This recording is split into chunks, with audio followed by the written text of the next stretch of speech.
मित्रों नमस्कार, संस्कृताय ज्ञान भारती क्लासेज में आप सभी मित्रों का बहुत बहुत स्वागत है। मित्रों इस समय हम लोग पढ़ रहे हैं संधि, और संधि में हम लोग पढ़ चुके हैं एक सूत्र था प्रादु हो ढो ढय शेष।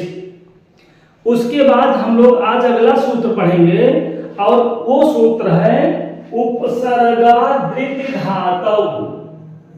उपसर्गादृति धातव, उपसर्गादृति धातव है। इसको जब हम लोग अलग करेंगे तो ये हो जाएगा उपसर्गात, फिर है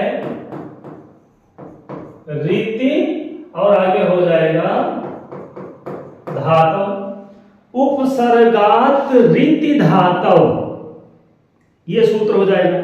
अब हम लोग लाइन पहले पढ़ लेते हैं बाबूलाल सचारा जी की। इसमें है कि यदि अकारांत उपसर्ग के बाद, यदि अकारांत उपसर्ग के बाद ऐसी धातु आवे जिसके आदि में हर्ष री हो तो आ और री के स्थान पर आर वृद्धि नित्य हो जाता है। इसके पहले गुण संधि में क्या था कि जब आ के बाद री आवे तो अर हो जाता है, जैसे देवधन ऋषि देवर्षि और महाधन ऋषि महर्षि, वो गुण संधि के उदाहरण थे। इसमें इन्होंने कहा, देखो लिखा है यदि अकारांत उपसर्ग के बाद, अकारांत उपसर्ग के बाद, तो ये हो गया उपसर्गात। उपसर्गात का अर्थ हुआ अकारांत उपसर्ग के बाद ऐसी धातु आवे जिसके आदि में ह्रस्व री हो। उसके बाद ऐसी धातु आवे कि जिसका पहला जो वर्ण रहे वो ह्रस्व री रहे। लिखा है ये रीति धातु। रीति धातु, रीति मतलब री आवे। कहां री आवे? पहले उपसर्ग हो और उस उपसर्ग के अंत में हर्ष आ हो और बाद में री आवे, तो उन्होंने कहा कि वहां पर आ और री दोनों मिलकर आर होगा, नित्य अर नहीं होगा। अभी तक हम लोग अर ही तो बना रहे थे, गुण संधि में क्या कर रहे थे, आ और री मिलकर अर हो जाता है। लेकिन कंडीशन यहाँ एक ये है कि पहला तो उपसर्ग होना चाहिए, और वो उपसर्ग कैसा होना चाहिए कि आ हो उस उपसर्ग के अंतिम में, और फिर क्या होना चाहिए, री हो। ऐसी धातु हो जिसका पहला वर्ण क्या रहे, ह्रस्व री रहे, तो वहां पर अर ना होकर आर नित्य हो जाता है। उदाहरण जैसे लिखा है उपधन ऋक्षति उपार्छति और प्राधन ऋक्षति बराबर प्रारछति। तो पहले उप वाला देख लेते हैं। उप आ और ऋक्षति। उप के पा में ह्रस्व आ है। पहली कंडीशन ये है कि उपसर्ग होना चाहिए और उसमें ह्रस्व आ होना चाहिए। तो उपसर्ग है, उप के पा में आ है, और उसके बाद ऋक्षति धातु है, और धातु का जो पहला वर्ण है ना वो री है और ह्रस्व री है। नियम पूरा यहाँ पर फॉलो हो रहा है। तो आ उपसर्ग है, ये जो आ है उपसर्ग वाला आ है, और उसके बाद ऋक्षत में जो री है, तो इसलिए क्या करेंगे, यहाँ पर हम लोग कर देंगे आर, और गुण संधि में करते थे अर, और यहां पर करेंगे अब आर, और हमारा रूप क्या बन जाएगा, रूप बन जाएगा उपार्छत।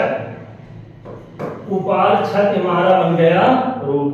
उपधन ऋक्षत बराबर उपार्छत, यहां क्या होना चाहिए, तो उपार्छति। और नहीं तो गुण वाले नियम से क्या बनता, गुण वाले नियम से जब यहाँ आर ना होकर अर होता तो ये बन जाता उपरछति।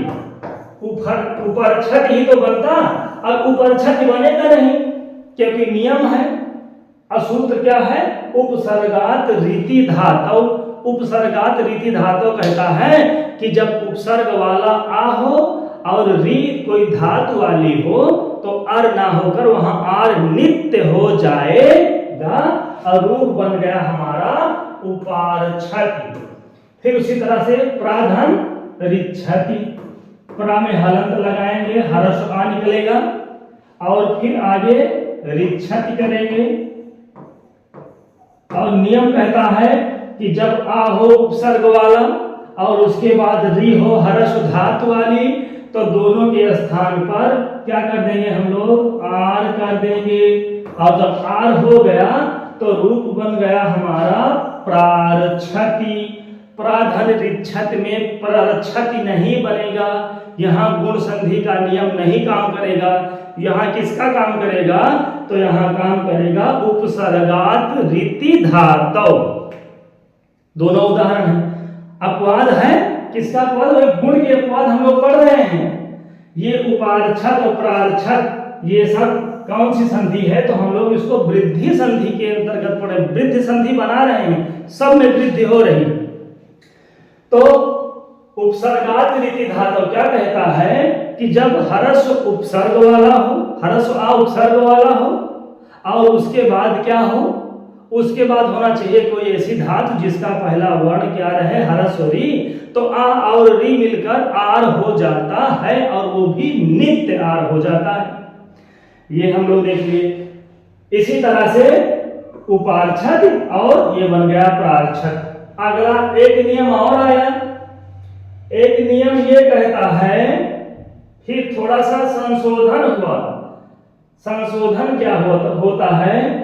संशोधन ये होता है, एक आपिसल ऋषि जी हैं, आपिसल ऋषि जी हैं।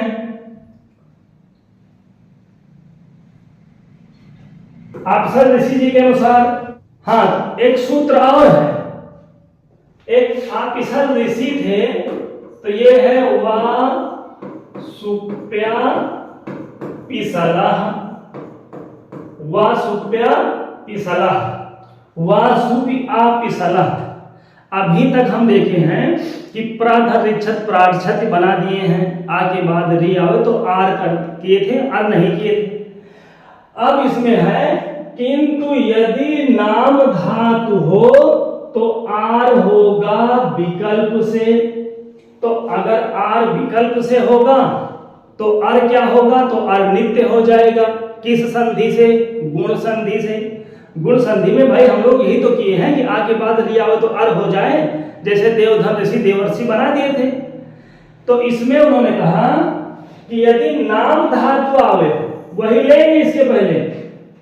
इसका पूरा हम लोग देख लेते हैं नियम कि जब अवर्णांत उपसर्ग के बाद री हो, हर्ष री हो, जब अवर्णांत उपसर्ग के बाद हर्ष री हो और वो हर्ष री पहला वर्ण हो, दूसरे पद का पहला वर्ण हो, तो वहां पर हम लोग क्या करेंगे? वो नाम धातु वाली हो, नाम धातु वाली हो तो वहां पर अर हम लोग करेंगे नित्य और आर करेंगे विकल्प से। एक बार फिर समझ लीजिए, बहुत आसान है।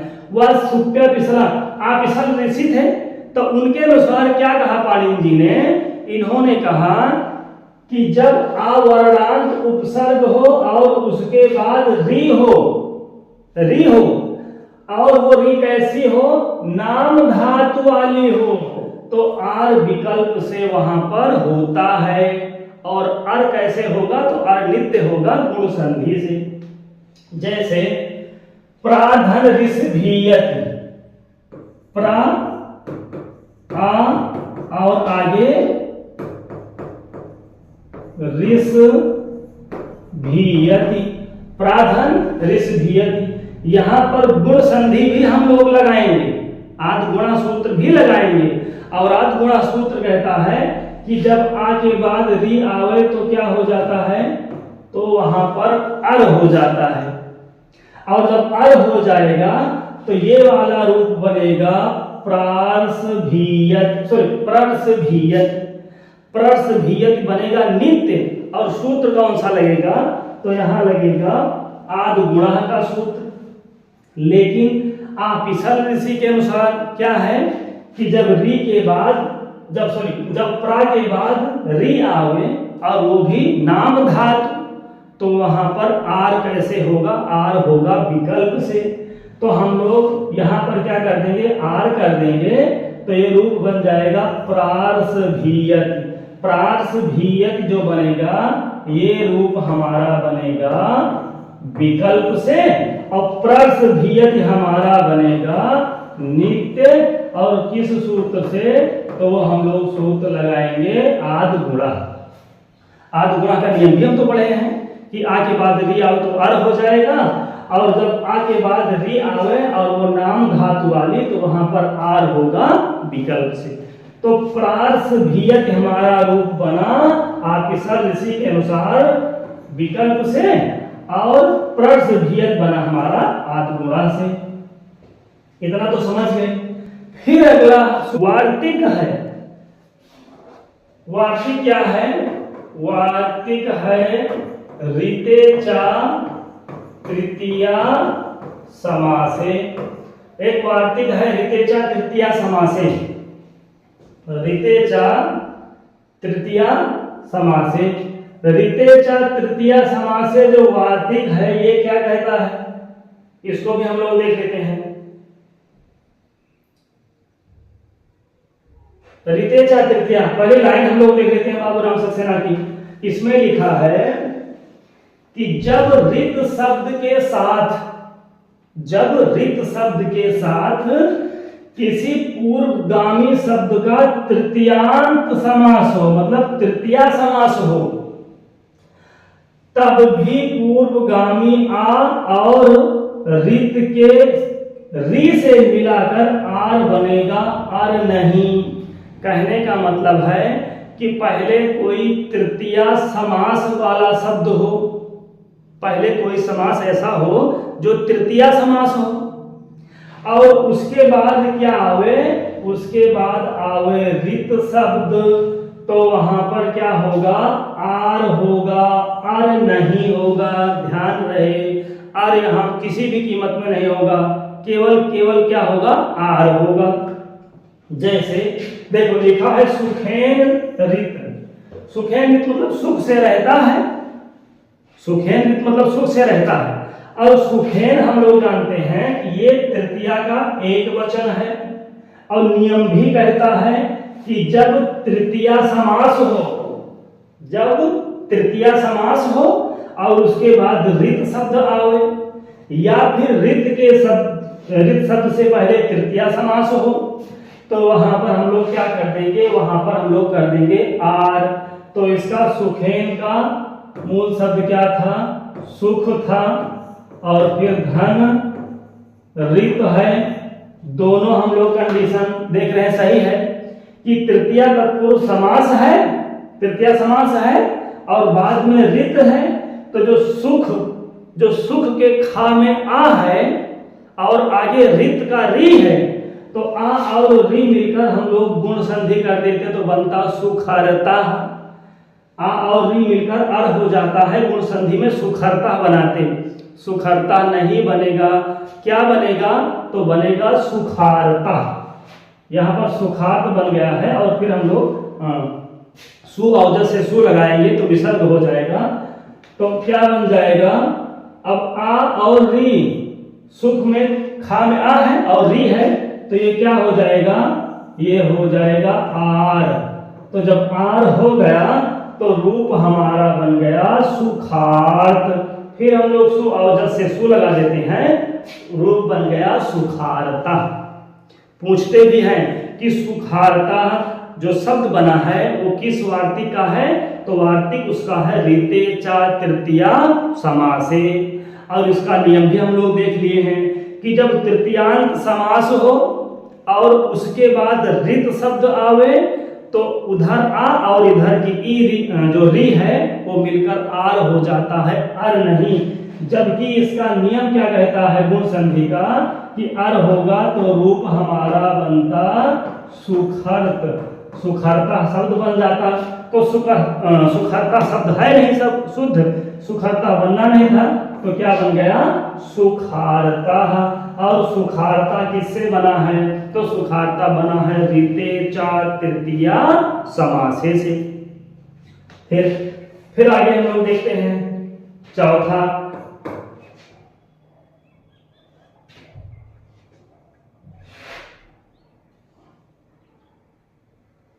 इसको हम लोग देख लेते हैं। चौथा ये है, और चौथे नंबर पे है लिखा है रीत्यका रीति परे पदांता अक प्राकवत। इसके पहले अभी हम लोग सूत्र पढ़े थे गुण वाला, और फिर वहां प्रकृति भाव भी पढ़े थे। अच्छा, इनकी लाइन पहले देख लेते हैं। लिखा है कि आ इ उ री तथा लृ जब किसी पद के अंत में रहें और इनके बाद हर्ष री आवे तो विकल्प से हर्ष हो जाता है। मतलब अगर हर्ष रहे तो विकल्प से हर्ष हो जाता है। यदि पहले से हर्ष है तो वह भी फिर से हर्ष माना जाएगा। पहले से अगर हर्ष था तो फिर से हर्ष माना जाएगा, ये नियम लगकर। और इस प्रकार हुई हर्ष विधि में फिर दूसरी संधि नहीं होती, इसे प्रकृति भाव कहते हैं। यह नियम गुण संधि का विकल्प प्रस्तुत करता है। मतलब गुण संधि यहां पर खत्म नहीं होगी, गुण संधि भी होगी, लेकिन उसको हर्ष भी कर देंगे। फिर उसके बाद क्या करता है? प्रकृति भाव हम लोग। प्रकृति भाव का मतलब होता है जैसा रूप था वैसा रूप बना रहेगा, फिर उसमें फिर दोबारा कोई संधि नहीं होगी। अच्छा, जैसे हाँ, ये रित्य का सूत्र है। रित्य का इसको जब अलग करोगे ना, इसको जब हम लोग अलग करेंगे तो रीति धन अकह। अच्छा, अकह क्या है? अक एक प्रत्याहार है। अक प्रत्याहार में कौन कौन से वर्ण आते हैं? आ ई उ री और ली। आ ई उ री ली, यहां भी तो वही लिखा है, आ ई उ री तथा ली। फर्क इतना है कि यहां हर्ष और दीर्घ अलग अलग कर दिए हैं, और अक में भी तो वही रहता है, चाहे हर्ष आ हो चाहे दीर्घ आ हो। अक प्रत्याहार में जो आ ई उ री आते हैं, लृ का दीर्घ होता नहीं, लृ का दीर्घ होता नहीं, तो चाहे हर्ष आ हो चाहे दीर्घ आ हो, हर्ष ई दीर्घ ई, हर्ष उ दीर्घ उ, हर्ष री या दीर्घ री, वही अक है।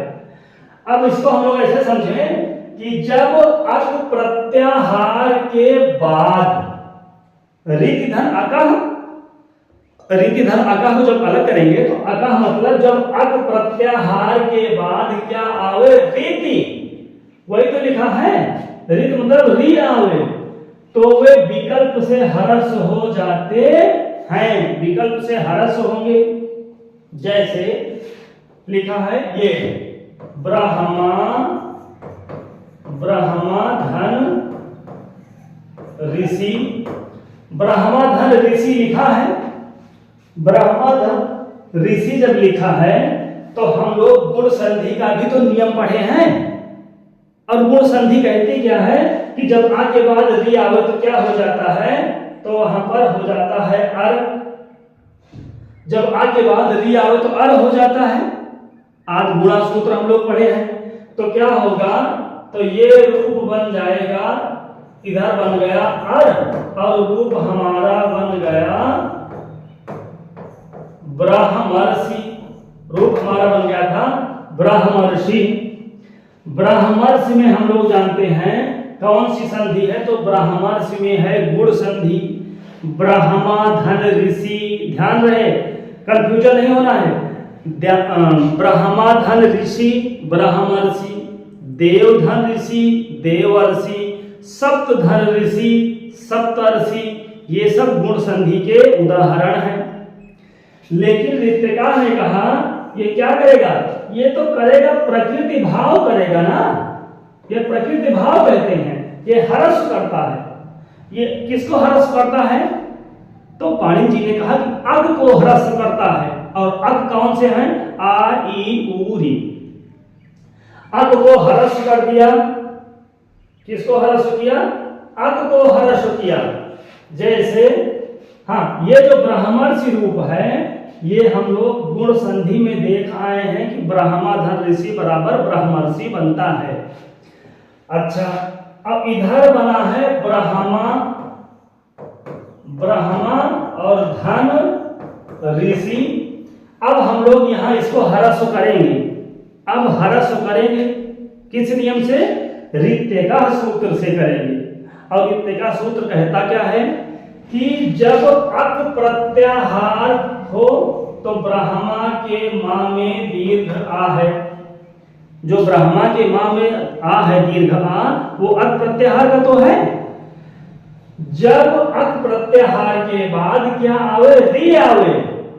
री आवे तो वहां पर हम लोग क्या कर देंगे? वहां पर हम लोग उसको हर्ष कर देंगे। तो ब्रह्मा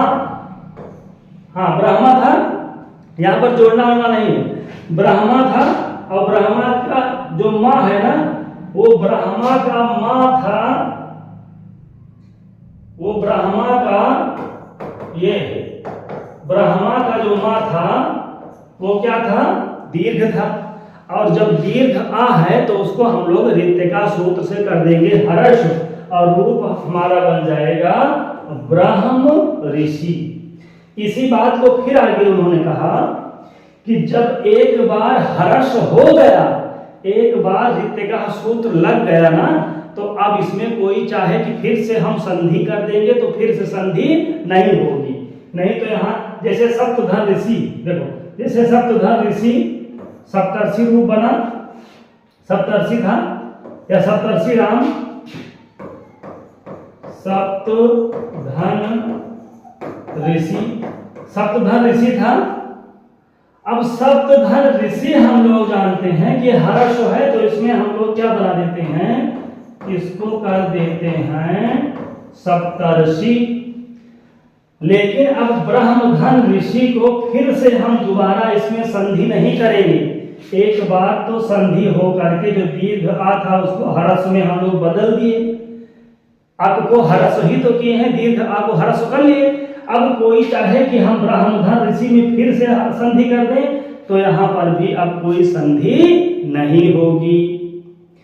उसी तरह से सप्तधन ऋषि राम, हाँ जैसे यहाँ तो दीर्घ था, ब्रह्मधन ऋषि में दीर्घ था तो उसको हम लोग क्या कर दिए?